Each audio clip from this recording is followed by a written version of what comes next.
मौलाना मोहम्मद शरीफ साहब भावलपुरी बयान करते हैं कि गुलवा भावलपुर के एक बड़े जमींदार हाजी पीर बख्श साहब, जो जवानी में अताउल्ला शाह बुखारी रहमतुल्लाह अलैह के मुरीद हो चुके थे, उनकी वालदा साहिबा फौत हुई तो गालिबन तीसरे रोज हजरत अताउल्ला शाह बुखारी रहमतुल्लाह अलैह ताज़ियत के लिए तशरीफ ले गए। उस वक्त वहाँ इलाका के मुक़्तदर जमींदार हाजी चुट्टन साहब वगैरह हम भी मौजूद थे।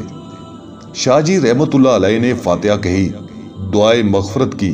बाद अज़ां उन्होंने अपने रवाज के मुताबिक हमारे मुर्शद आए हैं, कई जोड़े पारजात और करीबन 4 सेर चांदी के जेवरात शाह जी की नज़र किए। जब वो ढेर सामने पड़ा था तो शाह जी ने उनसे पूछा, यहाँ गुलवा में कोई बेवा यतीम मस्कीन नहीं है? उन्होंने अर्ज़ किया, क्यों नहीं? फरमाया, जिन जिन का इल्म है उन्हें बुलवा लो। 1 घंटे बाद कुछ औरतें और बच्चे आ गए। शाह जी वो पारजात और जेवरात उठा उठा कर देते जाते और साथ साथ फरमाते जाते, ये इनका हक है, इसाले सवाब यूं भी होता है। सब जमींदार हैरान देखते रहे और लेने वाले दुआएं देते चले गए।